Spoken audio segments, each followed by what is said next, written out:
제목이 저 높은 곳을 향하여가 듣고 싶더라고요.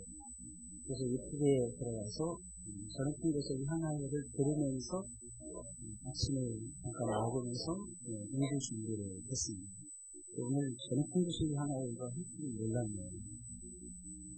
주보에서 자세히 이번 주 주보를 살펴보지 못해가지고 일을 본 적이 없는데 참 신기하죠. 영적 교감이라는 것이 그래서 나타나는 것 같습니다. 생각하고 말하는 것이 한 집에서 이렇게 같이 살다 보면 눈빛만 봐도 서로 이렇게 알게 되는 이심 전심이라고 얘기합니다. 이심 전심. 오늘은 하늘의 능력을 체험하지 못한 불행한 사람들 이런 제목으로 말씀을 나누려고 합니다. 이 지구촌은 정확하지는 않는데 예수를 믿는 사람들이 무려 15억 명에서 약 17억 명 정도 살아가고 있다고 합니다. 그러면 그 많은 사람들 가운데서 예수의 능력을 온전히 체험하는 사는 사람들은 과연 몇 명이나 될까요? 그 많은 사람들이 예수를 믿는다고 하는데 그 믿음의 사람들이 과연 예수의 능력, 하늘의 능력을 삶 속에서 체험하면서 사는 사람들이 역시나 되게 있느냐 하는 것입니다. 예수님은 하늘의 능력을 소유하신 분이시기에 예수님을 소유한다는 것은 하늘의 능력을 소유한 것을 의미하는 것이고 예수님은 그 능력을 가지고 이 세상 전부를 한꺼번에 변화시킬 수 있는 탁월한 능력이 있는 분이십니다. 특별히 예수님께서는 사람의 영혼을 고치시는데 사람의 이성을 각성을 시켜줍니다. 그러니까 예수님 믿으면 믿을수록 영혼이 살아나는데 그 영혼이 산다는 얘기는 생각하는 기능을 키워주는 이성이 각성이 된다 라고 하는 의미가 그 속에는 담겨져 있는 것이고 또한 감성을 풍부하게 해줍니다. 감성이 살아나고 그 세 번째는 의지를 강하게 해서 하나님 앞에 약속하고 정한 부분에 있어서는 어떻게 해서라도 이루어야만 하는 그 의지를 강하게 해서 죄악에 물든 영혼들을 변화시키는 하늘의 능력이 예수님 안에는 담겨져 있는 것입니다. 여러분 능력 있는 삶을 살기를 원하십니까? 그러면 하늘의 능력을 받아야 됩니다. 하늘의 능력을 받지 않은 상태에서는 변화는 꿈도 꿀 수가 없어요. 왜냐하면 변화는요 내가 목표한다고 해서 이루어질 수 있는 것이 아니에요. 내가 정한다고 해서 되는 것도 아닙니다. 하나님이 도와주셔야 됩니다. 하나님이 도와주시지 않으면 우리는 살아갈 수가 없습니다. 하늘의 능력을 받아야 능력 있는 삶을 살 수가 있는 것입니다. 왜 사람들은 지극히 작은 문제 앞에서 쩔쩔매고 있는 것입니까? 우리나라 정치를 보게 되면 그런 것을 우리가 느낄 수 있지 않습니까? 너무나도 작은 문제인데 쉽게 단순화해가지고 풀어나가면 되는데 왜 그렇게 문제에서 또 문제를 키우고 문제에서 또 문제를 이걸 파급시키는지 머리가 아플 지경입니다. 그래서 어떤 사람이 이렇게 얘기하더라고요. 우리나라의 제일 큰 문제, 원죄는 언론이 지고 있다. 언론이 지고 있다는 거. 언론이 계속 만들어내는 거예요. 양산하냐고. 그래서 채널도 요즘에는 굉장히 많아요. 보수 채널, 진보 채널, 완전히 갈라져요. 그러다 보니까 서로 싸우는 거예요. 아마 우리나라가 건국 이래로 아마 보수와 진보가 이렇게 싸움박질하는 때는 아마 없었을 것 같습니다. 언제부터 이런지 잘 모르겠어요. 제일 가슴 아픈 이야기가 지금 현재 이 대한민국 땅에서 벌어지고 있는 것입니다. 이 문제를 쉽게 해결할 수 있는 문제라고 저는 생각을 합니다. 솔로몬의 명재판이 나왔으면 참 좋겠어요. 솔로몬의 명재판이 그리운 그런 시절에 우리가 가을의 문턱에 들어서고 있는 것입니다. 하늘의 능력은 생각하지 못하고 그저 땅의 능력만을 골투하고 연구하고 골몰하다 보니까 그렇게 되는 것입니다. 그래서 예수님을 만나는 모든 사람들에게 예수님께서는 하늘의 능력을 부어주시는 일을 쉬지 않고 행하실 수밖에 없었던 것입니다. 그런데 이상하게 예수님께서는 나사렛이라는 동네에서는 사람을 변화시키는 하늘의 능력을 부어주는 일을 행사하지 아니하셨다는 것입니다. 이상하죠. 예수님은 가는 곳마다 하늘의 능력을 맛보게 하시고 하늘의 권능, 이 권능이라는 말은 두나미스 내지는 엑수시아를 얘기하는데 변화시키는 능력을 얘기하는 것입니다. 사람을 변화시키는 놀라운 능력, 우리는 권능하면 권세와 능력만을 생각합니다. 그래서 누군가를 휘어잡고 누군가를 카리스마 있게 끌고 가고 이걸 권능이라는데 성경이 말하는 권능, 원래 엑수시아라는 단어는 그런 의미가 아니에요. 열심히 섬기고 열심히 사랑하고 열심히 변화시켜가는, 그래서 세상을 바꾸는 능력을 가리켜서 엑수시아라고 이야기하는 것입니다. 이상하게 자신의 고향인 나사렛에서는 사람을 변화시키는 능력을 행사하지 아니하셨다는 것입니다. 같은 사건을 똑같이 기록하고 있는 말씀이 마가복음 6장 그리고 누가복음 4장인데요. 마가복음 6장 5절에 있는 말씀을 보니까 이런 말씀이 있어요. 거기서는 아무 권능도 행하실 수 없어요. 다만 소수의 병자에게 안수하여 고치실 뿐이다. 이 권능이라는 것은 단순히 기적을 일으키는 능력을 권능이라고 말하는 것이 아니에요. 우리는 그저 기적이 일어났으면 좋겠다 생각하죠. 우리는 그저 하나님께서 엄청난 역사만 일으켰으면 좋겠다 이렇게 생각을 하죠. 근데 예수님이 생각하시는 기적, 권능은 그런 것이 아니었습니다. 예수님은 나사렛에서 병자를 고치는 기적은 행사하셨어요. 하지만 마가는 예수님께서 거기서는 아무 권능도 행하실 수 없었다고 진술하고 있어요. 이 말은 무슨 말이겠습니까? 병자들은 고치셨지만 그들의 영혼이 새롭게 되고 그들의 영혼이 하늘의 능력을 맛보는 변화되는 능력은 맛보지를 못했다는 것입니다. 쉽게 말씀드리면 원래 하나님이 꿈꾸시는 것은 하나님의 형상으로서의 회복인데 그들에게 기적은 베푸시고 그들에게 이적은 베푸시고 그들의 질병은 고쳐주셨는데 그들이 하나님의 형상을 닮아가는 변화된 사람으로는 안 바꿔주셨다는 얘기인 것입니다. 다른 곳에서는 적어도 한두 사람의 영혼이라도 변화되는 권능이 나타났지만 나사렛 촌동네에서는 그런 역사조차도 나타나지 않았다는 것입니다. 그럼 예수님은 다른 곳에서는 사람을 변화시키는 어마어마한 권능을 행사하셨는데 왜 나사렛에서만큼은 사람을 변화시키는 권능을 행사하지 아니하셨던 것입니다. 오늘날에도 제일 사람들이 얘기합니다. 제도의 문제다, 법의 문제다, 사회의 문제다, 윗사람들의 문제다, 아랫사람들의 문제다, 여러 가지 문제를 들고 나옵니다. 제일 큰 문제가 뭘까요, 여러분? 내가 변화 안 되는 게 제일 큰 문제 아닐까요? 여기저기서 우리는 문제의 해답을 찾으려고 애를 씁니다. 그러면 일종의 상처가 있기 때문입니다. 어린 시절부터 잘못된 신념 덩어리가 우리 머릿속에 딱 박혀 있어서 그런 거예요. 교육을 통해서, 여러분 어떤 속담을 통해서, 아니면 어린 시절의 경험을 통해서. 어떤 사람은 굉장히 거룩하대요. 너무너무 예쁘답니다. 근데 참 신기하죠, 여러분들. 굉장히 감각주의적으로 흘러간답니다. 그 사람 느끼지 않으면 아무것도 안 했어요. 어린 시절을 뒤집어 봤더니, 어린 시절에 여자친구가 있고 남자친구가 있었는데, 이 두 사람이 어린 시절에 하지 말아야 될 성적 감각을 서로 느꼈던 거예요. 그때부터 이 두 사람은요, 계속 고민하는 거예요. 모든 일에 있어서. 모든 것이 감각이고 모든 것이 쾌락이라고 생각을 하는 거예요. 그게 없으면 재미가 없는 거예요. 심지어는 예수님을 믿어요. 끔찍한 질환이죠. 그런 사람들이 예수님 믿고 목사가 되고 장로가 되도요.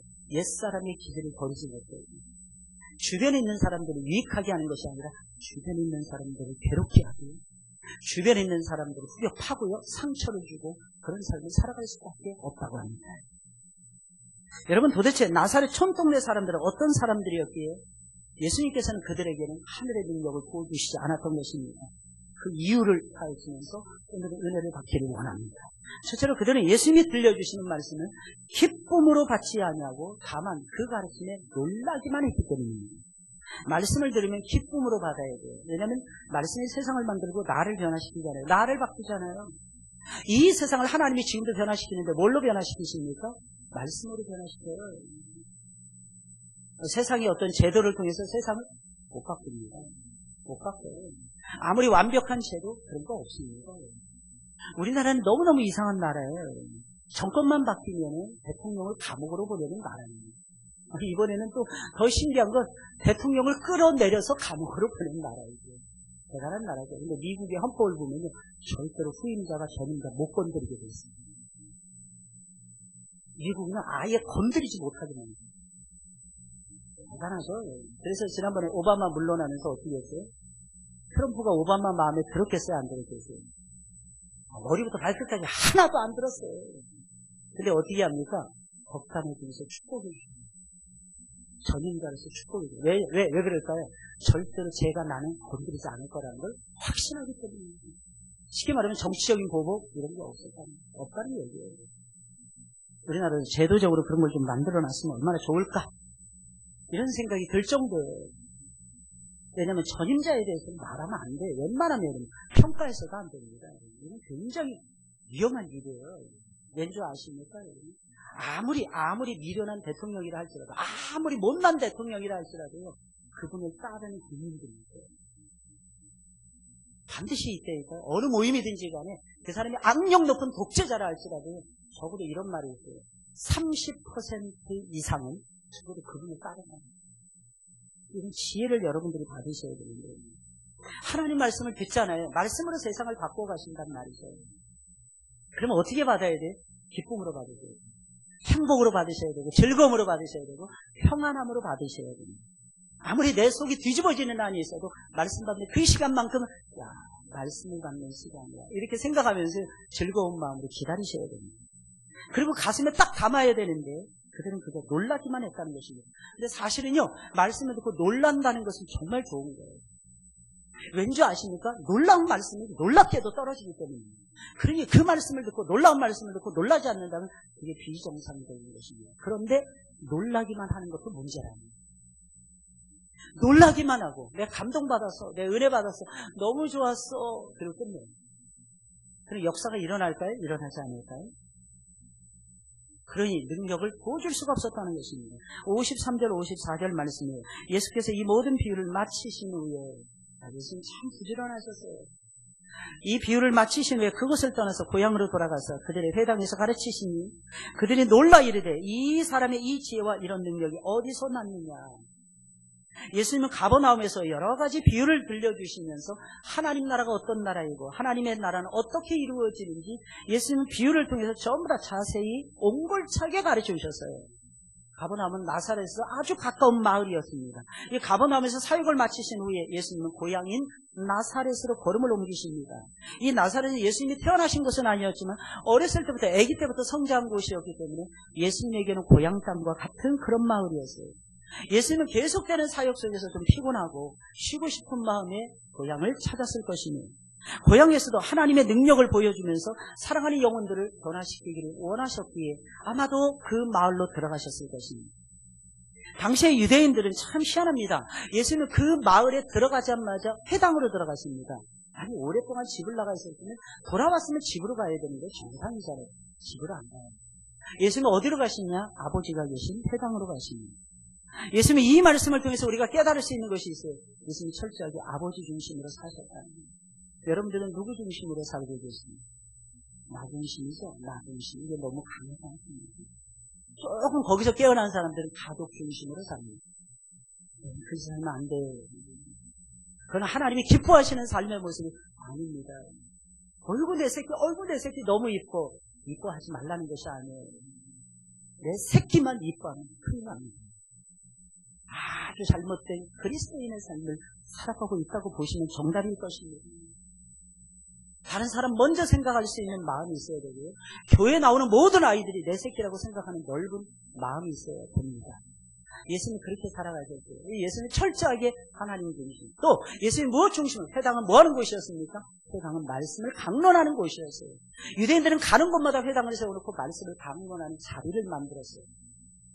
예수님 뭐 하고 싶어서 회당을 들어가셨을까요? 말씀을 들려주고 싶었어요. 그 예수님 뭐 중심으로 살아가셨던 거예요? 말씀 중심으로 사셨던 것입니다. 그리고 예수님께서는 회당 중심으로 사셨어요. 회당 중심이 무엇입니까? 교회 중심이었다는 거예요. 주님은 나사렛 사람들에게 어떤 말씀을 그래서 회당에서 들려주셨나요? 누가복음 4장에 있는 말씀을 보니까 예수님 이사야 61장, 이사야 35장 두 구절의 말씀을 인용해서 설교했다고 되어 있습니다. 주의 성령이 내게 임하셨으니 이게 무슨 말이겠습니까? 예수님 자신이 메시아라는 뜻이에요. 메시아라는 말은 그리스도라고 하는 뜻이에요. 크리스토스라고 하는 헬라어 단어입니다. 이 단어의 의미는 무엇입니까? 기름 부음 받은 자라고 하는 뜻입니다. 더 anointed person이라고 하는 뜻입니다. 근데 더라는 말이 붙어요, 여러분. one anointed person이 아니에요. 더 anointed person. 이게 무슨 뜻이겠습니까? anointed. 이건 뭐냐면 오데인드 되었다는 것입니다. 이 오데이라는 게 무엇입니까? 성령의 기름 부음을 받았다 이런 뜻이에요. 이게 무슨 말이에요? 메시아라는 뜻이에요. 여러분 이스라엘 백성들은 메시아를 기다렸어요. 그런데 예수님 하시는 말씀은 그 메시아의 의미는 기름 부음 받은 하나님의 종이라는 뜻인데 그 기름 부음 받는데 왕으로서 기름 부음 받고 선지자로서 기름 부음 받고 제사장으로 기름 부음을 받는데 내가 바로 그 기름 부음 받은 종입니다. 이게 무슨 말입니까? 내가 너희들이 기다리던 메시아입니다. 이는 가난한 자에게 복음을 전하게 하시려고 예수님의 관심이 부자에게 없었고 가난한 자에게 철저하게 흘러가고 있었어요. 내게 기름을 부으시고 나를 보내사 포로된 자에게 자유를, 눈먼 자에게 다시 보게 함을 전파하며 눌린 자에게 자유롭게 하고 주의 은혜의 해를 전파하게 하려 하십니다. 누가복음 4장 18절 19절에 있는 말씀입니다. 이 말씀을 딱 마치신 다음에 예수님께서는 이 글이 오늘 너희 귀에 응하였느니라 이렇게 말씀하셨어요. 이 말씀이 너희 귀에 응하였느니라. 이게 무슨 말이겠어요? 그 오래전에 수백 년 전에 들려있었던 그 말씀, 메시아에 관한 그 말씀이 너희가 눈으로 보고 있는 나를 주신 거예요. 그러니 얼마나 깜짝 놀랐겠어요. 이 말은 이런 말인 것입니다. 메시아가 이미 너희 앞에 왔고 그분이 하나님의 나라를 지금 세워가고 있는데 그분이 바로 나입니다. 그러니 이 말을 들었던 나사렛 사람들이 얼마나 놀랐겠어요. 구약의 말씀까지 들이대면서 하나님의 말씀을 풀어주면서 하나님 나라가 임했고 그 나라가 세워지고 있다고 말씀하시고 계신 것입니다. 그리고 그 역사가 바로 자신을 통해 육신을 입고 오신 자신을 통해서 지금 이루어져가고 있다고 하는 것입니다. 그리고 얼마나 깜짝 놀랐겠어요. 근데 놀라기만 하면 안 됩니다. 그 말이 맞는지 맞지 않는지 정도는 살펴봐야 정상이었다는 것입니다. 근데 그들은 놀라는 데서 그쳤던 것입니다. 말씀을 듣고 놀라는 데서 그쳐서는 안 되는데 그들은 놀라는 데서 그치고야 말았던 것입니다. 하나님의 능력은 말씀을 타고 우리 가운데로 흘러내려옵니다. 하나님의 능력은 다른 것을 타고 흘러내려오지 않아요. 말씀을 타고 흘러내려와요. 그래서 예배는 하나님의 능력이 우리에게 부어지는 시간이거든요. 근데 어떻게 부어질까요? 여러분들 말씀을 타고 우리에게 부어지는 거예요. 그런데 나사렛 사람들은 말씀을 듣고 그저 놀라기만 했다는 것입니다. 이 말은 무슨 말이겠습니까? 말씀은 너무 감동적이다. 말씀은 너무 은혜가 됐다는 것입니다. 받아들일 수는 없다는 겁니다. 놀라기만 했을 뿐 받아들이기는 너무너무 어려운 말씀이었다는 것입니다. 여러분 하나님 말씀을 듣고 계십니까? 하나님 말씀을 듣고 계십니까? 하나님 말씀을 들으시면 어떻게 해야 될까요? 받아들이세요. 그리고 마음속에 간직하셔야 됩니다. 그래야 능력이 생겨요. 왜 나에게는 말씀을 듣는데 능력이 안 생길까? 여러 가지 이유가 있을 수 있겠어요. 혹시 말씀 도중에 여러분들이 생각하지 못한 기분 나쁜 얘기가 나올 수도 있는 거고요. 예수님 항상 그러셨어요. 세례요한도 마찬가지입니다. 세례는 아무것도 먹지 않으니까 귀신 들렸다고. 예수님은 어떻게 하셨습니까? 죄인들하고 친구하시고 어떤 사람이든지 같이 어울리셨어요. 그러니까 예수님은 죄인의 친구라고 예수님은 묵사 발렸어요. 사람들은요 이렇게 해도 맞지 않고 저렇게 해도 맞지 않은 게 설교 속에 나올 수밖에 없어요. 내가 하나님께 맞춰야지 하나님이 나에게 맞출 수는 없습니다. 하나님이 나에게 맞춘다면은 여러분들 저와 여러분들의 인생의 미래는요 그것이 뻔합니다. 아무런 희망이 없게 돼요. 하나님께 맞추시고요 말씀을 받아들이시는 여러분들이 되시고 주의 이름으로 축원을 드립니다.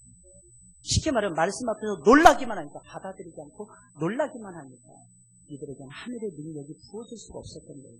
둘째로 나사렛 사람들은 자기들의 생각에 갇혀서 예수님을 제대로 보지 못하고 있었기 때문입니다. 자기들의 생각, 자기들의 지식, 자기들의 경험, 자기들의 상식에 갇혀 있었기 때문입니다. 보면 55절, 56절이에요. 이는 그 목수의 아들이 아니냐. 그 어머니는 마리아, 그 형제들은 야고보, 요셉, 시몬, 유다라 하지 않느냐. 그 누이들은 다 우리와 함께 있지 아니하냐. 그런즉 이 사람의 이 모든 것이 어디서 났느냐 하고 그랬어요. 이 말은 무슨 말일까요? 나사렛 사람들은 예수님에 대한 지식이 있었다는 얘기예요, 없었다는 얘기예요? 있었다는 얘기예요, 없었다는 얘기예요? 있었다는 얘기입니다. 예수님을 대해서 알았을까요, 몰랐을까요? 알았었다는 것입니다. 그러나 그것은 그들의 착각이었어요. 그들은 자기들의 생각에 갇혀 있었어요. 예수님이 누구신지 정확하게 보지 못하는 영적인 소경들이었습니다. 물론 그들은 예수님의 인간적인 측면은 잘 알고 있었어요. 누구보다도 잘 알고 있었어요. 예수님이 목수의 아들로 태어나서 목수로 성장했다는 것을 알고 있었어요. 남의 집 가구 고치고 남의 집을 헐고 고치는 이런 일에 앞장서는 목수라는 정도는 알고 있었어요. 적어도 4명의 남동생들이 있고 최소한 2명의 누이들, 여동생들이 있다는 것은 알고 있었어요. 그 누이들은 우리와 함께 있지 않냐. 복수형을 쓰고 있어요. 적어도 2명, 3명, 4명 엄청나게 많았을 수도 있어요. 그러나 이들이 알고 있는 것은 잘 들으셔야 됩니다. 모두가 예수님에 관한 인간적인 내용뿐이었다는 것입니다. 눈에 보이는 것뿐이었다는 거예요. 여러분 보세요. 보이는 게 우리가 알고 있는 것이 많을까요? 보이지 않는 것이 더 세계가 넓을까요? 보이지 않는 것이 훨씬 더 커요. 여러분, 내가 보는 것이 클까요? 아니면 내가 못 보는 것이 더 클까요? 여러분, 어렸을 때 맨날 그런 거 싸우죠. 뭐 될래? 그러면 전부 다 뭐라 그랬어요? 우리 남자들은 다 군인 될 거예요. 경찰 될 거예요. 막. 그 남자애들한테 물어봅니다. 야, 한국하고 소련하고 싸우면 누가 이기냐? 한국이요! 한국이요! 왜? 한국에서만 태어나서 한국만 봤기 때문에. 나중에 커서 보니까 소련하고 우리하고는 상대가 안 돼요. 상대가. 군사적으로. 어렸을 때 그런 것까지 했어요. 미국하고 우리하고 싸우면 누가 이겨? 한국이요! 우리가 한국이 이기는 줄 알았어요. 확신하고 컸어요. 근데 눈이 조금씩 떠지니까 아니더라고요. 한 석 달 동안 미국을 다녀온 우리 장호국 집사님들과 오늘 드디어 교회를 왔어요. 딱 석 달만. 목사님, 영어는 안 들고요. 피곤하지만. 운전을 엄청 늘었어요. 운전을. 왜? 이렇게 엄청나게 돌아다녔어요. 미국 땅이 넓으니까 엄청나게 돌아다녔어요. 3개월 동안. 그래서 이렇게 잘했다고. 어차피 영어 안 늘어, 공부를. 그러니까 놀다 오는 게 최고 좋은 거야. 근데 그 경험이 무서운 거예요, 경험이 무섭다니까? 미국 처음이지? 이게 처음이래. 당신 출세해서 40대기 전에 미국 갔다 오고, 난 50년부터 겨우 올해 한 번 갔다 오는 거야. 대단한 거야. 잘 들으셔야 됩니다. 내가 아는 지식이 전부가 아니에요. 그런 말이 있어요. 흑인들은 멕시칸들을 무서워한답니다. 멕시코인들은 베트남 사람들을 무서워합니다. 베트남 사람들이 세계에서 제일 무서운 사람. 한국 사람들이. 독종 중에 독종이라고. 그래서 그런지 베트남 사람들은 희한해요. 원래 우리가 원수잖아요. 여러분, 미군과 함께 베트남 사람들을 얼마나 많이 죽였는지 모르고요. 한국 사람들이 가서 낳은 아이들이 지금도 그것이 베트남 거리를 살도하고 있어요. 그리고 버리고 온 거예요. 그럼 원수처럼 생각하잖아요. 한국에 대해서 뭐가 좋다고. 근데 그들은 전향적으로 모든 걸 바꿉니다. 그게 벌써 30년 전부터 바뀌기 시작했다는 거예요. 지금 한국의 교육 상대는 지금 현재 4번째 나라에 올라갑니다. 첫 번째가 미국이고요. 두 번째가 첫 번째가 중국이고요. 두 번째가 미국이고요. 세 번째 나라에 지금 세 번째가 베트남이거든요. 근데 베트남의 인구가 거의 9천만에 육박합니다.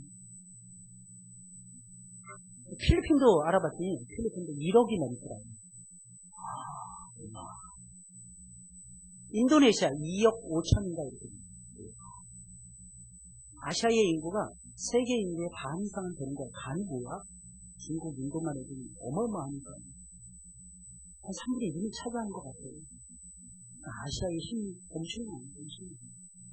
내가 모르는, 특히 우리나라 사람들이 제일 무시하는 나라 사람들이 인도 계통의 사람들이잖아요. 그죠? 인도 사람. 근데 세계 나가보고, 인도 애들 다 같아요. 영어도요, 진짜 발음이 제일 굳어요, 애들은. 근데요, 신기한 건, 걔네들은 어딜 가나 다 자리 잡고 삽니다. 공부도요, 상위 10% 안에 다 랭크돼요. 근데 이게 진짜 무서워요. 그 중동지방 알죠? 중동지방. 애플을 창준 스티브 잡스. 시리아 출신의 난민이었어요. 시리아는 원래. 잘 보셔야 돼요. 근데 우리만 최고라고 생각해요. 더 신기한 건, 어느 나라에 가도 일본을 무시하는 나라가 없는데, 일본을 개무시하는 유일한 나라가 대한민국입니다. 아베가 그렇게 했으면 우리가 손해 많이 보거든요, 진짜로. 그런데 이상하게, 지금도 손해보고 있는데, 일본 애들한테는 해볼 테면 해보라는 거야, 우리는 맨날. 아마 이 싸움에서 우리가 이길 것입니다. 왜냐하면, 목숨을 걸고 싸우는 사람은 절대로 이길 수가 없어요. 근데 신기한 건요, 이 착각 속에만 머물러 있으면 안 된다는 것입니다. 예수님을 그들의 가구나 만들어주고 집이나 고쳐주는 목수 정도로 생각하고 있었던 것입니다. 하늘에서 내려오신 하나님의 아들이라는 꿈엔들 생각을 못하고 있었습니다. 그러니 어떻게 예수님의 능력을 체험할 수 있고요, 하늘의 능력을 맛볼 수가 있단 말입니까? 예수님이 누구인지 정확하게 알지 못하고 주님을 온전히 신뢰하지 못하면 예수님의 능력은 맛보기가 힘듭니다. 지금 내가 알고 있는 예수님의 모습이 전부라고 생각하시면 아주 곤란합니다. 2000년 전에 내려오셔 33년의 짧은 생애를 살다 가시고 동족들에게 비난을 받고 배신을 당해서 십자가에서 무력하게 돌아가신 비운의 주인공 정도로 예수님을 대답해서는 안 됩니다. 세상 사람들은 예수님을 고작해야 4대 성인 중에 한 사람 정도로 생각을 합니다. 소크라테스, 석가, 공작, 그리고 예수님 정도로 생각합니다. 십자가에서 무력하게 힘없이 돌아가신 약간 정신이 나가고 혼이 빠진 분 정도로 예수님을 이해하는 분들이 많습니다. 그러나 예수님은 하나님의 아들이셨어요. 단 한 번도 정신줄을 놓아보신 적이 없었어요. 단 한 번도 헛된 말씀을 하신 적이 없었어요. 단 한 번도 사랑의 화살을 큐피트의 사랑의 화살을 쏘지 아니하신 적이 단 한 번도 없은 분이 예수 그리스도 하나님의 아들이셨습니다. 그분은 인류 구원을 위해서 자신의 몸을 헌신짝같이 던졌어요. 하늘의 능력을 입고 내려오신 하늘과 땅의 진정한 주인이 되신 분이 그분이었습니다. 그분은 나사렛 사람들이 생각하는 것처럼 단순한 목수의 아들이 아니었습니다. 수많은 영혼들을 고치는 의사 중에 의사였고요. 천당이라고 하는 새로운 집을 지어서 많은 사람들에게 나눠주는 하늘나라의 목수였어요. 나사렛 사람들이 생각하는 것처럼 몇 명의 형제들과 자매들을 두신 분이 아니었어요. 모든 인류, 온 인류를 자신의 형제자매로 삼을 수 있는 능력이 많으신 하나님의 아들이셨고 하나님의 진정한 종이었던 것입니다. 물론 나사렛 사람들이 바라본 예수님의 모습이 틀렸다는 얘기 아닙니다. 완전히 틀릴 수는 없겠죠, 여러분들. 예수님은 목수의 아들이 맞습니다. 야고보와 요셉과 시몬과 유다의 형님이 맞습니다. 누이 동생들을 둔 자들가 맞습니다, 여러분들. 그러나 그것이 예수님에 관한 모든 것이 아니었다는 데 문제가 있는 것입니다. 수많은 사람들이 하늘의 능력을 받아서 권능 있는 삶을 살지 못하는 이유가 도대체 무엇일까요? 내가 알고 있는 지식과 생각과 내 경험에 갇혀서 예수님을 똑바로 보지 못하기 때문이 아닐까요? 예수님을 잘 몰라. 예수님에 대해서 알아야 돼요. 무조건입니다. 왠지 아십니까? 그분이 나를 만드셨기 때문에. 예수님에 대해서 아셔야 됩니다. 이유가 무엇입니까? 그분이 나를 구원해 주셨기 때문에. 그분이 나의 목자가 되어서 나를 푸른 초장 쉴 만한 물가로 인도하고 계시고 내 영혼을 소생시키시고 의의 길로 인도하고 계시고 사망의 음침한 골짜기에서도 나를 지키시는 분이 그분이십니다. 원수의 목전에서 내게 상을 베푸시고 기름으로 내 머리를 바르시고 내 장이 넘치도록 내 삶을 이끌어 가시는 분이 그분이시기 때문입니다. 그 목자를 모르는 상태에서 예수를 안다고 보기가 매우 힘들어요. 그래서 그는 말한 것입니다. 내가 여호와의 집에 영원히 거하리로다. 여호와의 인자하심과 선하심과 인자하심이 정녕 나를 따르니 내가 여호와의 집에 영원히 살 수밖에 없습니다. 그 매력은요, 말로 할 수 있는 예수님이 가지신 그 매력은요 어마어마하거든요. 아주 치명적이거든요. 안 따라갈 수 없어요. 왜 예수님을 사랑하십니까? 그 치명적인 매력이 따릅니다.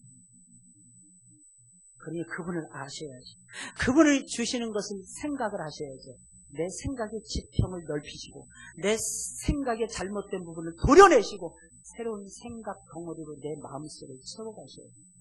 쉽게 말하면 이겁니다. 내가 아는 것이 전부가 아니라는 것을 인정을 하고 내 지식의 한계를 벗어나야 합니다. 그러면 하늘의 능력을 맛보게 됩니다. 왜냐하면 사람의 능력은 생각하는 것에 있거든요. 그래서 파스칼이 이런 말을 해요. 인간은 생각하는 갈대라고 해요. 파스칼이 이런 말을 해요. 그가 썼던 팡세라고 하는 책에서 이런 말을 썼습니다. 인간은 그 누구보다도 연약한, 인간이 어떤 동물보다도 센 것을 가지고 있는 것은 단 한 개도 없다. 발톱이 있는가, 이빨이 있는가, 심지어는 빠른 발을 가지고 있는가, 아무것도 없다. 그런데 인간의 위대함이 무엇인 줄 아는가? 그럼에도 불구하고 인간이 위대하다는 것을 깨닫는 능력이다. 그럼에도 불구하고 인간은 위대한 존재라는 것을 깨닫는 것이 팡세에서 파스칼이 17세기의 위대한 천재 철학가가 해줬던 유명한 말이에요. 그래서 우리는 모든 동물을 지배하고 다스릴 수 있습니다.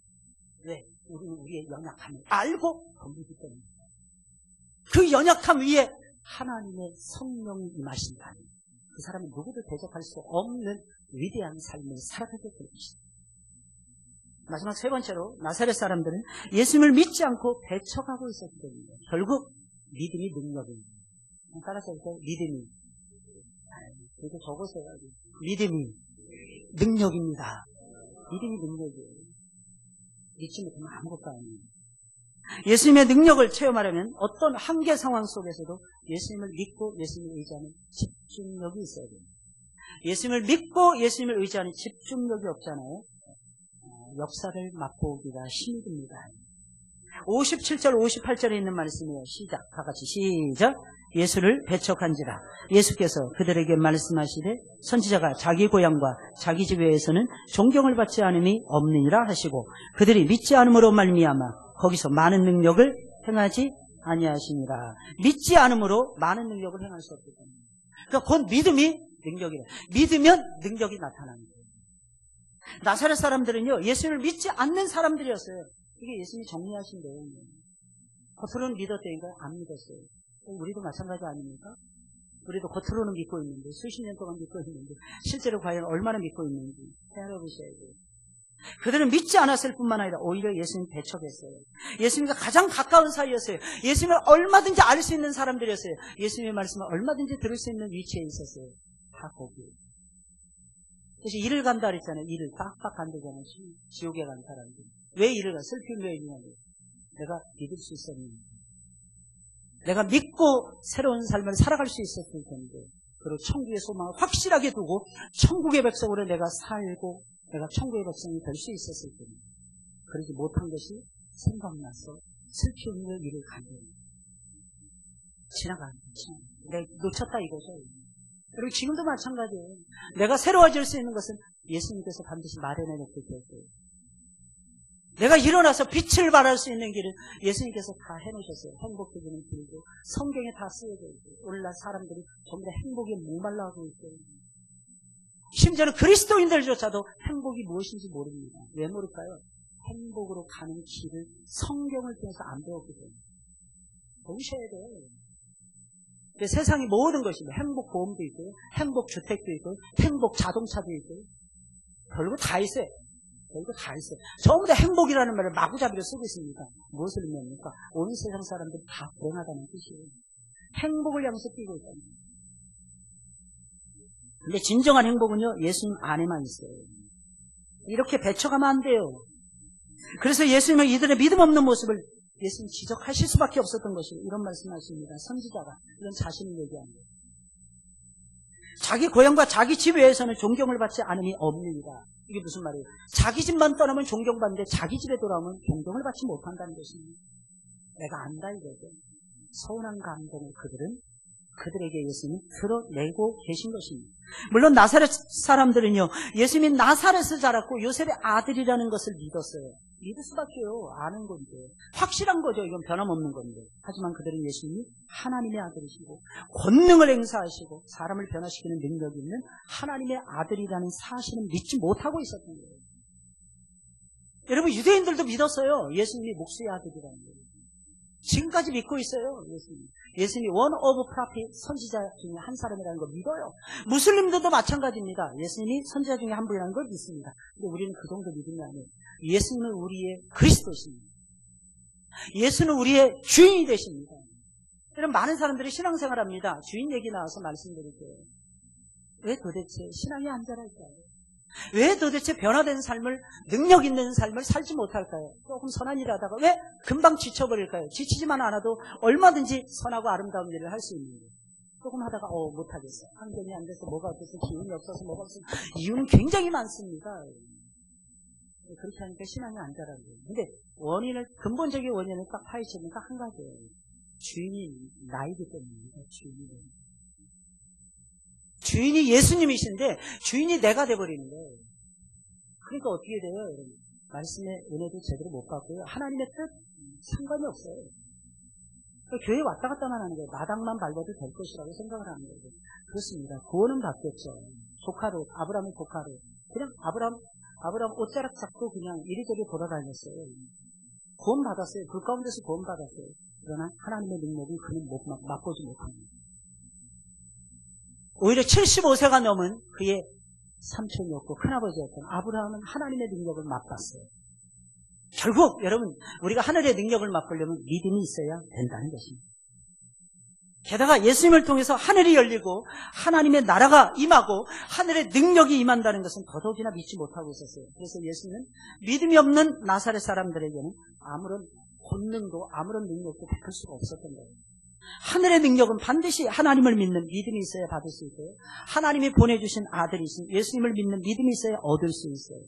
믿음이 없으면 아무런 역사도 일어나지 않습니다. 믿음이 있어야 역사가 나타나는 것입니다. 게다가 나사렛 사람들은요, 진짜 촌사람들이었어요. 예수님을 그냥 모르겠으면, 정확하게 모르겠으면, 그냥 배척이나 하지 말든지. 철저하게 배척을 합니다. 거기서 더 한 걸음 더 나아갑니다. 예수님을 죽이려고까지 했어요. 예수님을 하나님의 종으로 인정하지 않았으면, 하나님이 보내주신 아들로 인정하지 않았으면, 예수님이 하시는 말씀 무시하고 가면 되잖아요. 근데 예수님이 하시는 말씀 무시하기에는 너무 힘들었나 봐요.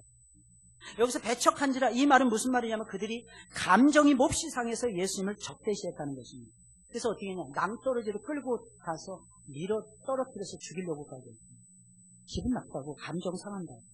누가복음 4장에 있는 말씀을 보니까 예수님이 말씀을 통해서 그들의 자존심을 건드렸다는 내용이 나와요. 나사렛 사람들은 세상에서 자기들의 믿음이 제일 좋다 이렇게 확신하고 있었는데 예수님은 아니라고 말씀하셨기 때문이었습니다. 신기하죠? 그들은 아무것도 없는 가난한 자들이었어요. 유대인 중에서 최악의 삶을 살아가고 있었어요. 근데 한 가지 자부심이 있었어요. 뭐냐? 자기들은 믿음의 사람이고 믿음이 제일 좋다라고 하는 자부심이 있었어요. 그들이 내놓을 만한 것은 딱 한 가지, 믿음뿐이었어요. 근데 예수님이 그런 사람들에게 자존심을 건드리면서 야, 너희들 믿음이 없어. 너희들 믿음은 틀렸어. 말씀하셨으니 얼마나 자존심이 상했겠어요. 고향 사람들이니까 예수님께서 이렇게 말씀하시면 진짜 얼마나 좋았겠어요. 괜찮아. 당신이 그 정도 되면 괜찮은 거야. 딱 보니까 당신들이 천국의 백성이에요. 예수님이 이 말씀을 해주실 줄 알았어요. 근데 예수님이 딱 오시자마자 어른 가릴 것 없이 너희는 죄인이고 너희는 회개해야 되고 너희는 믿음이 없어. 왜 예수님이 그렇게 말씀하셨을까요? 사실이거든요. 그건 포장으로 안 되는 일이거든요. 예수님이 그 말씀 하실 수밖에 없었어요. 그러자 그들은 자존심이 상했던 것입니다. 얼마나 상했습니까? 예수님이 이렇게 말씀하셨어요. 누가복음 4장에 보니까 엘리사 시대를 비유를 듭니다. 엘리야 때 이스라엘 땅에 과부가 많았는데 믿음 있는 과부는 시돈 땅에 살고 이방 여인이었던 사렙다 과부뿐이었어요. 엘리사 시대 이스라엘 땅에는 문둥병자들이 그렇게 많았는데 믿음이 있어 고침을 받은 자는 수리아 사람 나만뿐이었느니라. 이 얼마나 기분 나빴겠어요. 그래서 이 말씀에 감정이 상해서 그들은 예수님을 죽이려고 했던 것입니다. 여러분, 주님의 말씀에 감정이 상하면 안 됩니다. 이 감정이 상했던 또 다른 인물이 있었어요. 누굴까요? 사울왕이에요. 감정 상해버렸어요. 야, 내가 왕인데 네가 뭔데 네가 죽여. 선수가 죽여. 내 땅에서 네가 먹고 사는데 내가 너한테 먹을 거 안 주면 나에게 기름 부었다 할지라도 너는 형편없는 사람이야. 이게 사울왕의 생각이었어요. 다윗은 어떻게 합니까? 나단이 와서 99마리 양과 한 마리 잃어버린 양, 한 마리 가지고 있는 사람을 비교합니다. 한 마리 가지고 빼앗기 위해서 그 사람 죽이고 어떻게 해도 바로 그 사람이 당신입니다. 그냥 딱 하자마자 다윗은 그 보좌에서 내려와서 자기 충성을 눈물로 덮으면서 울면서 회개했어요. 뭐라고 했냐? 모태에 있는 죄까지 다 고백해서 싹싹 내가 어머니 뱃속에서부터 죄악 가운데 탄생했기에 내가 이 지경입니다. 그러니 다윗의 세계는 그 이후에 더 활짝이 열릴 수가 없어요. 주님의 말씀에 감정이 상해서 주님을 믿는 것을 포기한 사람들이 바로 나사렛 촌사람들이었던 것입니다. 정말로 촌놈들이었어요. 그러니 하늘의 능력을 체험한다는 것은 꿈 같은 이야기였던 것입니다. 주님은 우리의 모든 것을 아십니다. 주님은 우리의 모든 것을 아시기에 때로는 우리의 상처나 우리의 자존심을 건드리면서까지 회개를 촉구하기도 하십니다. 그럴 때는 우리가 어떻게 해야 될까요? 자존심이 상한다고 상한 감정을 드러내고 예수님의 말씀 전체를 거부해야 되는 걸까요? 교회가 여기밖에 없어? 떠나야 될까요? 아닙니다. 무조건 주님의 말씀이 옳다는 것을 즉시 인정하고 그 자리에서 곧바로 엎드리셔야 됩니다. 그래야 여러분들에게 새로운 시대가 열리고 새로운 삶이 열리기 시작하는 것입니다. 진정 하늘의 능력을 맛보기를 원하십니까? 지금까지 경험하지 못했던 하늘의 능력을 경험하기를 원하십니까? 그러면 주님의 가르침에 놀라지만 마시고요. 기쁨으로 받아서 하나님의 말씀을 가슴판에 새겨 넣으세요. 내 생각의 틀을 그 말씀을 통해서 하나하나 부셔가세요. 내 생각의 틀, 그 못된 신념 덩어리, 그 못된 옛사람의 기질을 그대로 가지고 예수 따라가려고 하지 마시고요. 그러면 하나님 나라 유혹으로 못 받는다 그랬잖아요. 근데 우리는 그대로 살고 있어요. 에이, 무슨 이 정도면 저 괜찮지 않습니까? 이 정도 살면 그래도 잘 사는 거 아닙니까? 이 정도 믿으면 잘 믿는 거 아닙니까? 주님은 그렇게 인정하지 않아요. 너는 더 잘 믿을 수 있습니다. 내가 너에게 준 것이 많으니라. 주님이 그러시면 뭐라고 대답하실 거예요? 저하고 비교해서 피해의식 버리라 그랬잖아요. 제가 얼마나 힘든 가정에서 피해의식 버리라 그랬잖아요. 나는 조그만 능력을 가지고도 주님 따라가는데 열등감 버리라 그랬잖아. 근데 우리는 그 신념 덩어리에 꽉 사로잡힙니다. 안 되는 사람들은 죽을 때까지 안 된다는 저주의 망상에 살고 있습니다. 거기 부시 대통령께서 장애인 복지를 위해서 뛰어다니니까 차관 끝까지 뛰어다니나요? 여기에서 강명한 박사라는 거예요. 13살에 12살인가 13살에 갑자기 실명해요. 운동장에서 노는데 축구공이 날아서 눈을 얼굴을 팍 칩니다. 아버지가 없었어요. 어머니 밑에 갔는데 어머니가 그 충격으로 놀라서 돌아가셨어요. 내 아들이 13살에 소경이 되고 도저히 고칠 수 없는 질환에 빠지고 지금도 소경으로 살아가고 있어요. 그의 누이는 스트레스 엄청나게 받고 그러다가 비실비실 거리다가 폐병에 걸려서 죽습니다. 동생이 부진합니다. 그 동생 둘을 데리고 강명한 박사 간 곳을 구하고 있습니다. 왜냐하면 먹고 살 길이 만만했기 때문에 거기서 가르쳐주는 공부 열심히 하면서 주님을 영접합니다. 그 소경 가상. 그러면서 말씀을 보면서 말씀 보고 웁니다. 하나님, 바울 사도는 자기 보니까 자기가 아무인데 말씀을 보니까 말씀을 읽어보니까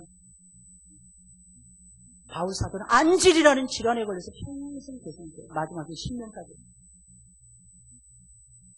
자기의 신사하고 너무 똑같은데 전혀 다른 삶을 살고 있거든요.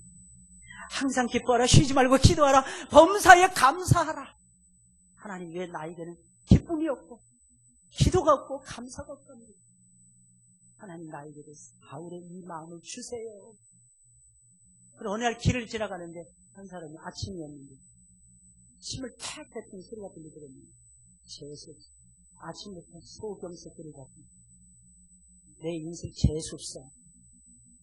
그 말에 감명을 받고 충격을 딱 놓습니다. 무슨 충격을 받은데 하나님, 아침에 소경을 보면 재수없다더니 하나님, 나는 재수 있는 인생이 되게 하옵소서. 내가 가는 곳마다 재수가 있게 하옵소서. 그래서 어느 날 편지를 씁니다. 대학을 졸업할 때 씁니다. 저는 내가 공부하고 싶은데 돈이 없습니다. 유럽 국가에 힘들습니다. 나를 좀 살려달라는 거예요. 근데 그것에 의해서 유학까지 가게 됩니다. 인정받고. 그래도 길이 열리더니 하나님께 쓰임받는 인생으로 바뀌어지고 있습니다. 여러분, 우리는 다 지지리로 못난 가난한 부모를 뒀잖아요. 혹시 이 가운데 금수저 있으면 빨리 나가시기 바랍니다. 우린 전부 다 흙수저들이죠. 우리가 뭐가 있어요? 우리의 부모는 조국이 아니라서 대학 들어가기도 힘들어요. 이게 우리의 현실이잖아요. 우리의 부모는 최순실이 아니어가지고 말도 못하라. 근데 사랑하는 성도 여러분들, 행복은요 세상적인 그런 데 있는 게 아닙니다. 행복은요 예수님 안에 있어요. 예수님 밖에 없고 예수님 안에 있어요. 우리의 잘못된 생각 덩어리, 생각 덩어리라는 표현을 쓰는 거 유념해서 잘 들으세요. 하나가 아니라는 거예요. 뭉쳐있다는 거예요. 어려서 부모로부터 잘못된 교훈을 받고 이상한 종교를 통해서 잘못된 신념을 받고 학교 선생님이 잘못 던져준 말에 상처를 입고 우리는 잘못된 신념 덩어리를 가지고 우리의 인생은 소중한 인생을 낭비하면서 살고 있어요. 바꾸셔야 돼요. 깨뜨리셔야 됩니다. 변화되셔야 됩니다. 행복해지셔야 됩니다. 진짜. 이게 하나님이 우리에게 바라시는 삶의 모습입니다. 이 모습이 저와 여러분들의 모습이 되었으면 좋겠습니다. 믿음이 없다고 책망받는 것이 아니라 때로는 책망받을지라도 다시 믿음의 세계로 나아가고 무릎을 꿇고 회개하고 말씀을 받고 믿음을 지키는, 그래서 결국에는 처음 시작했던 그 마음 잃어버리지 않고 끝까지 감당하면서 온 세상을 살리는 하나님의 거룩한 백성들이 되시기를 주님의 이름으로 축원을 드립니다. 우리 찬송 부르겠습니다. 준비하신 연보 하나님께 드리겠습니다. 261장이에요. 261장.